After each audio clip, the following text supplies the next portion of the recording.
اللہ تعالیٰ نے، اللہ کے نبی نے جیسے روزے کو پیش کیا نا، یہ کسی عمل کو ایسے پیش نہیں کیا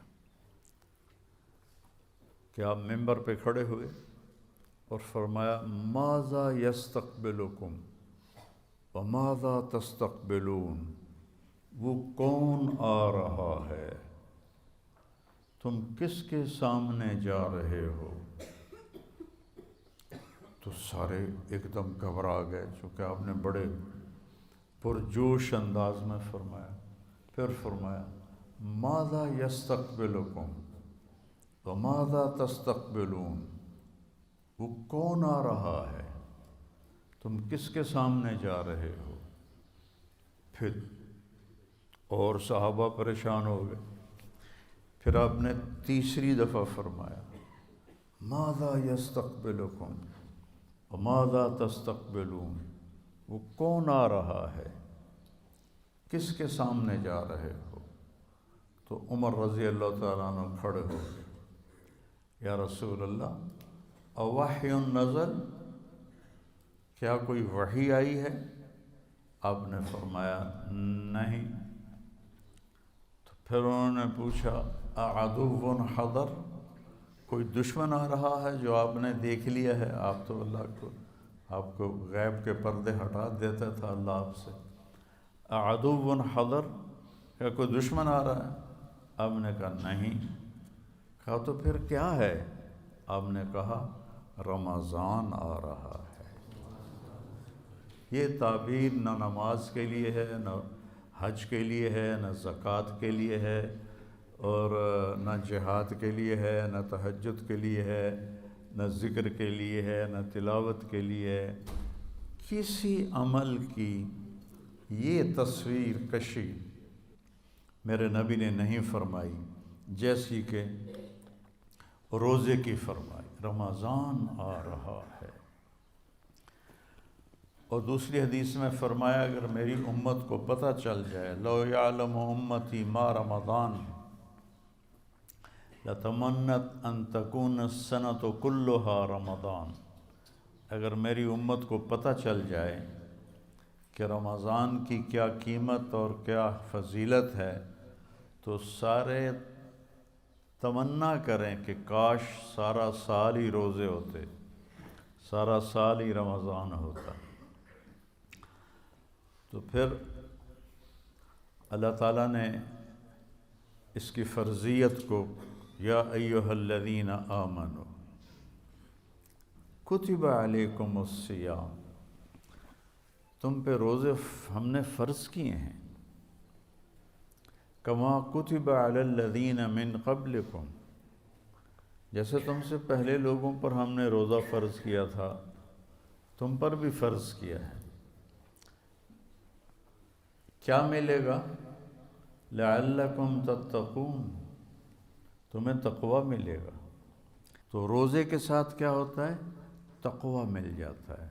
جب تقوی ملتا ہے من یتق اللہ یجعل لہ مخرج ویرزقہ من حیث لا یحتسب، جو تقوی اختیار کرتا ہے اللہ تعالیٰ اس کو وہاں سے رزق دیتا ہے، اس کو ہر تنگی سے راستہ دیتا ہے، اور وہاں سے رزق دیتا ہے جہاں سے اس کو وہم و گمان بھی نہیں ہوتا۔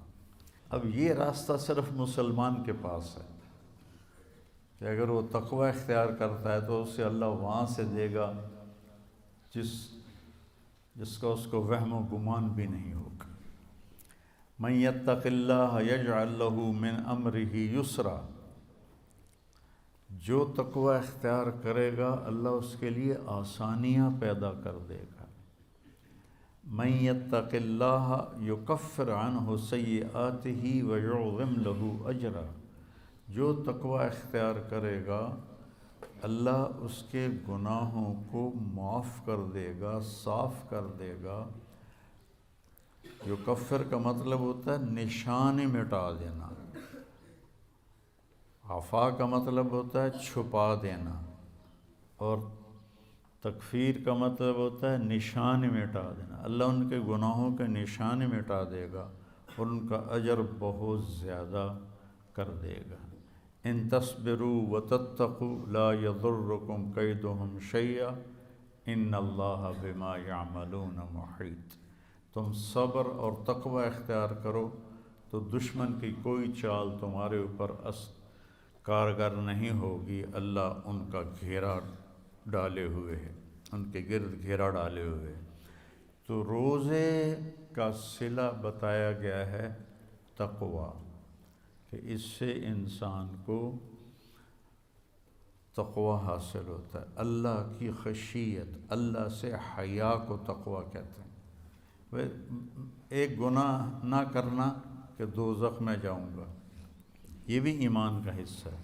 ایک گناہ نہ کرنا کہ مجھے اللہ سے شرم آتی ہے، مجھے اللہ سے حیا آتی ہے، یہ حیا کا جو درجہ ہے یہ خوف کے درجے سے بڑا ہے، خوف کے درجے سے حیا کا درجہ بڑا ہے۔